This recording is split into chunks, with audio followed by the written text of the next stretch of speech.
Hello everyone, आज के इस वीडियो में हम लेकर आए हैं जो भी स्टूडेंट बीए फर्स्ट सेमेस्टर का एग्ज़ाम देने वाले हैं 2023 में, उनके लिए वीडियो है। और ये जो जैसे आप मार्केट में जाएंगे तो आपको ये बहुविकल्पी का जो है आप देखेंगे सीरीज़ में प्रश्न नहीं दिए हुए हैं 2023 से। लेकिन आप सबसे पहले जो बहुविकल्पी प्रश्न है आप उसको तैयार कर लीजिए। हम आपको 300 प्लस क्वेश्चन जो है कि कंप्लीट कराने वाले हैं, तो आप इस चैनल से जुड़ जाइए।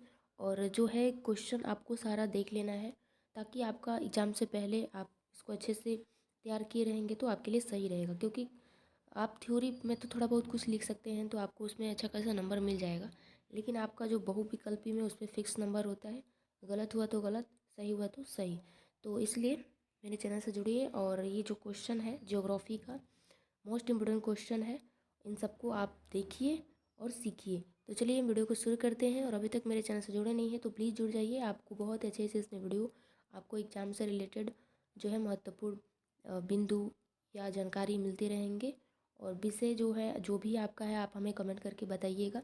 हम उस पर आपको इस तरह के वीडियो बना के देते हैं जो कि एक ही वीडियो में आपको, जैसे अति लघु हो गया, उसका एक ही वीडियो में आपका अच्छे से 10 प्रश्न उसका आंसर भी हम इस तरह के वीडियो डाले हुए हैं। आप मेरे चैनल पे जाके विजिट करिए और देखिए। तो चलिए बिना देर के वीडियो को शुरू करते हैं। और इसमें पहला क्वेश्चन है कि लेकिन निर्देश में क्या कह रहा है कि प्रश्न में दिए गए सही सही उत्तर विकल्प को बोल्ड काला किया गया है। तो क्या ये आप देख सकते हैं, ये हमारा आंसर है। तो इसको देखेंगे। तो चलिए पहला क्वेश्चन क्या कह रहा है कि भूगोल वह आभामय विज्ञान है जो पृथ्वी की झलक स्वर्ग में दिखाता है। ठीक है, यह कथन है भूगोल वो आभामय विज्ञान है जो पृथ्वी की झलक स्वर्ग में देखता है। यह कथन किसका है? तो ये कथन है टालमी का। ठीक है, किसका है? तो टालमी का है। दूसरा कह रहा है कि भूगोल एक अंतर संबंधित विज्ञान है। यह कथन निम्न में से किस विद्वान से संबंधित है? भूगोल एक अंतर संबंधित विज्ञान है। यह कथन निम्न में से किस विद्वान से संबंधित है? तो ये है हार्टसोन से।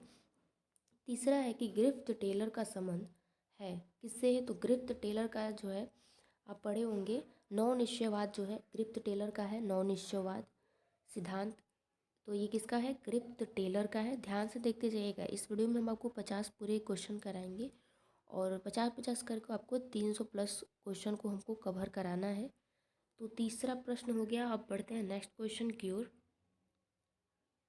चौथा क्वेश्चन कह रहा है कि भूगोल में संभववाद की विचारधारा का जन्म एवं विकास किस देश में हुआ? तो ऑप्शन सही है बी नंबर, फ्रांस में हुआ। भूगोल में संभववाद की विचारधारा जो है इसका जन्म और विकास किस देश से हुआ? तो फ्रांस से हुआ। पांचवा है कि निम्न में से कौन सा निश्चयवाद का प्रबल समर्थक था?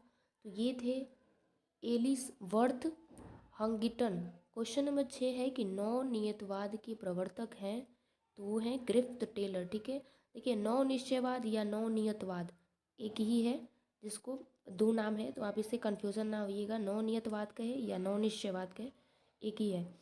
तो ये किसका है? ग्रिफ्थ टेलर का है। प्रश्न 7 है कि निम्नांकित में से किसको भूगोल के जनक के रूप में जाना जाता है? तो याद रखिएगा, इसमें आपको कंफ्यूज करता है कि भूगोल के जनक कौन है। तो इरेटोस्थनीज है, इरेटोस्थनीज है। आठवां है कि जियोग्राफिकल फैक्ट ऑफ हिस्ट्री संकल्पना का प्रतिपादन किसने किया? तो ऑप्शन ए सही है, मैकिंडर। क्वेश्चन नंबर 9 है। क्वेश्चन नंबर 9 पे बढ़ते हैं। क्वेश्चन नंबर 9 कह रहा है कि जियोग्राफिकल जियोग्राफिकल ट्रिजिट की संकल्पना सर्वप्रथम किसने प्रतिपादित की है? तो इसका सही ऑप्शन हो जाएगा आपका B number, Strabo. Question number 10 है कि ज्योग्राफी ऑफ टाउन्स के लेखक हैं, तो कौन है? जीन गार्टमैन है। ज्योग्राफी ऑफ टाउन्स के लेखक है जीन गार्टमैन। क्वेश्चन नंबर 11 है कि निम्नलिखित में से किस भूगोलवेत्ता ने गतिशीलता संक्रमण विचार को विकसित किया है? तो ऑप्शन सी हो जाएगा सही, डब्ल्यू जेलिंस्की। क्वेश्चन नंबर 12 है कि निम्नलिखित में से किसने सर्वप्रथम वार्षिकता से संबंधित विज्ञानों का वर्गीकरण प्रस्तावित किया था? तो ये हो जाएंगे Emmanuel can't. Emmanuel can't say कई सारे क्वेश्चन और टालमी से क्वेश्चन ज़्यादातर बनते हैं और एग्जाम में ज़रूर आते हैं, इसको ध्यान से रख के पढ़िएगा। क्वेश्चन नंबर 13 पे आते हैं। क्वेश्चन नंबर 13 कह रहा है कि संभववाद शब्द का प्रयोग सर्वप्रथम भूगोल के किस विद्वान ने किया? तो याद रखिएगा फेवरे ने किए। फेवरे महोदय ने किया। क्वेश्चन नंबर 14 है कि भूगोल शब्द का प्रयोग सर्वप्रथम किसने किया था? तो वो किए थे इरेटोस्थनीज। ठीक है, इरेटोस्थनीज जो कि भूगोल के जन्मदाता हैं, जनक है। क्वेश्चन नंबर 15 है कि भूगोल भूगोल क्षेत्र वर्णनीय विज्ञान है, यह कथन किस भूगोल विद्वान का दिया हुआ मत है? तो ये है अल्फ्रेड हैटनर का। ठीक है, अल्फ्रेड हैटनर ने भूगोल क्षेत्र वर्णनीय विज्ञान है, उन्होंने ये अपना विचार दिया। क्वेश्चन नंबर 16 है कि ब्रह्मांड में अनुमानतः आकाशगंगाओं की संख्या है, तो कितना है? तो याद रखिएगा 100 अरब। ठीक है, ब्रह्मांड में अनुमान के हिसाब से कि आकाशगंगाओं की संख्या कितनी है, तो कितनी? और 100 अरब। 17 है बिग बैंग सिद्धांत निम्नलिखित में से किससे संबंधित है? तो ब्रह्मांड की उत्पत्ति से संबंधित है बिग बैंग सिद्धांत, जो कि आप पढ़े होंगे थ्योरी पार्ट में, आपको दिखा होगा बिग बैंग सिद्धांत, जो कि मोस्ट इम्पोर्टेंट है उस थ्योरी पार्ट, जो बिग बैंग का सिद्धांत। तो ये किससे रिलेटेड है? तो किसका है? ब्रह्मांड की उत्पत्ति से है।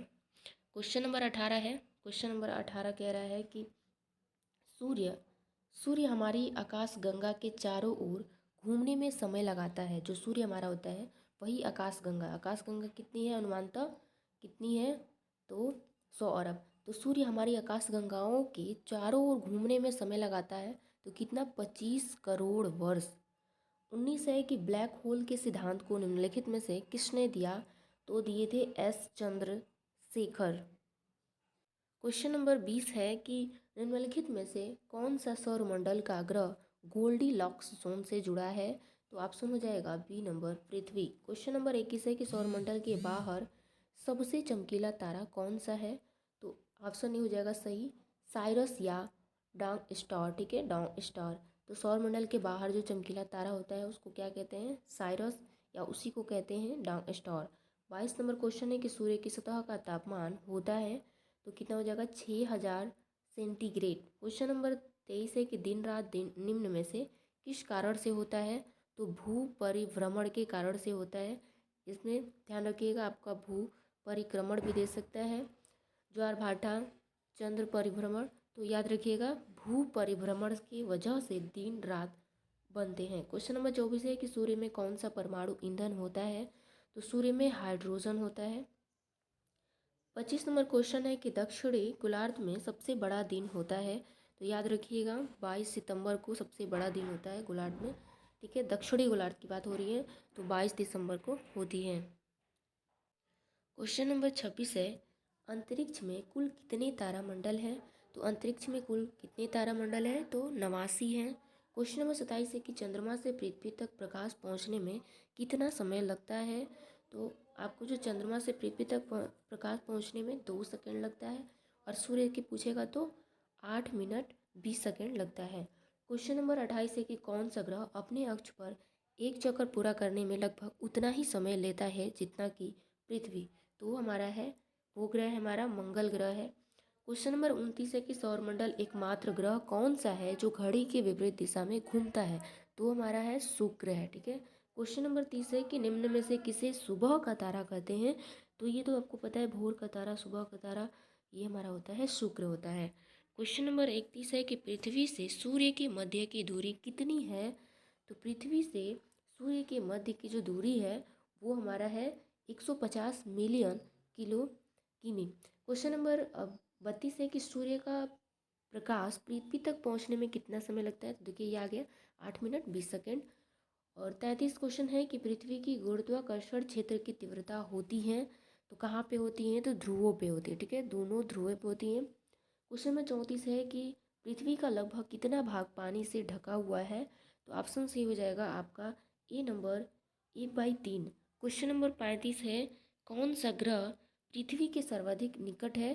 तो इसमें आपका कौन सा ग्रह पृथ्वी के, सूर्य के नहीं पूछा है, बहुत सारे बच्चे जो हैं इसको आप समझेंगे, पढ़े हैं हमेशा बुध बुध, तो वो सूर्य से पढ़ेंगे, सूर्य के पास है बुध है, लेकिन यहाँ पे क्या दे रहा है? पृथ्वी के सर्वाधिक निकट। तो हमारा ऑप्शन हो जाएगा हमारा सी नंबर शुक्र हो जाएगा। क्वेश्चन नंबर आपका 36 है कि पृथ्वी की सबसे ऊपरी परत को क्या कहते हैं?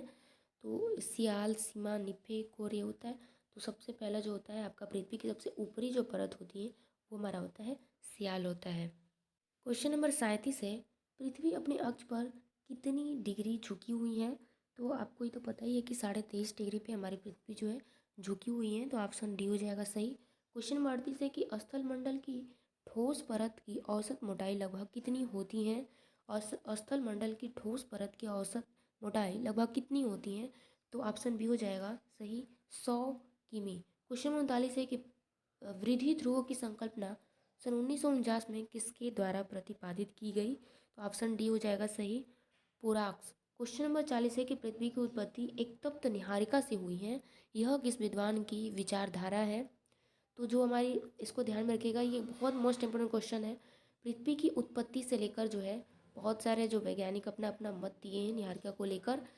तो ये जो लप्लास का ये जो सिद्धांत है, जिन्होंने बताया कि जो पृथ्वी जो है इसकी उत्पत्ति एक तप्त यानी कि धधकती हुई एक गोले, ठीक है, निहारिका जिसको बोला, उससे हुई है। तो ये बताया है, लप्लास ने बताया है। क्वेश्चन नंबर 41 है कि सौरमंडल की किस पिंड से पृथ्वी की आंतरिक संरचना की जानकारी मिलती है? तो उल्काय पिंड से, ठीक है। क्वेश्चन नंबर 42 है कि पृथ्वी का औसत घनत्व है, तो 5.5 है। क्वेश्चन नंबर 43 है कि पृथ्वी की उत्पत्ति विषयक नौ तारा सिद्धांत के प्रतिपादक हैं। तो नौ तारा सिद्धांत के हैं होयल व लिटिलटन है नौ तारा सिद्धांत का। और क्वेश्चन नंबर 44 है कि किस ग्रह को जल ग्रह या नीला ग्रह कहा जाता है? तो हमारा होता है पृथ्वी, क्योंकि ऊपर से देखने पे जो हमारा पृथ्वी जो है पानी ज़्यादा होने की वजह से नीला दिखाई देता है, ज़्यादातर जल के वजह से। तो क्या होता है, तो उसी को, किस ग्रह को जल ग्रह, तो जल ग्रह भी कह सकते हैं और नीला ग्रह भी। तो इसको ध्यान में रखिएगा, जल ग्रह नीला ग्रह कौन है? हमारा पृथ्वी है। 45 है कि अधोलिखित में से सबसे अधिक संघन भाग कौन सी है? तो निफ़े हैं, निफ़े। क्वेश्चन नंबर 46 है कि पृथ्वी के आंतरिक कोर का घनत्व है। तो आंतरिक कोर, ठीक है, जो आंतरिक कोर जो ये है इसका 10.0 से अधिक है घनत्व। क्वेश्चन नंबर 47 है कि पृथ्वी के प्रभण ये भ्रमण है, पृथ्वी के भ्रमण की गति है 28 किलोमीटर प्रति मिनट। क्वेश्चन नंबर 48 है कि भूमध्य रेखा पर पृथ्वी का व्यास है लगभग, तो कितना है? भूमध्य रेखा पे कह रहा है, पृथ्वी का व्यास पूछ रहा है, तो लगभग कितना है? 12,800 किमी। क्वेश्चन नंबर 49 है कि पृथ्वी की उत्पत्ति गैसों और धूल कणों से हुई है, ये विचार निम्न में से किसका है? तो आर्टो स्मिथ का है। क्वेश्चन नंबर 50 है और इस वीडियो का लास्ट क्वेश्चन है कि द्वैतारक परिकल्पना का प्रतिपादन निम्नलिखित में से किसके द्वारा किया गया है? तो ऑप्शन सही हो जाएगा बी नंबर, रसेल, ठीक है। ये मोस्ट इंपोर्टेंट क्वेश्चन है, जितने भी ये हैं, ये द्वैतारक परिकल्पना हो गया, पृथ्वी की उत्पत्ति गैसों और धूल कणों से हुई हैं, और धधकती हुई निहारिका लप्लास का है, भूमध्य रेखा पर पृथ्वी का व्यास कितना है? तो 12,800 है। और भी इधर क्वेश्चन था, हाँ, नीला ग्रह, जल ग्रह और पृथ्वी की उत्पत्ति, जो नौ तारा सिद्धांत है इस किसका है? ये सभी जो है ये मोस्ट इंपोर्टेंट क्वेश्चन है, कई बार एग्जाम में पूछे गए हैं। तो उम्मीद करते हैं आज का वीडियो आपको बहुत पसंद आएगा, और पसंद होगा तो लाइक शेयर कमेंट जरूर करिएगा। और मिलते हैं नेक्स्ट वीडियो में पार्ट 2 के साथ, तब तक के लिए जय हिंद।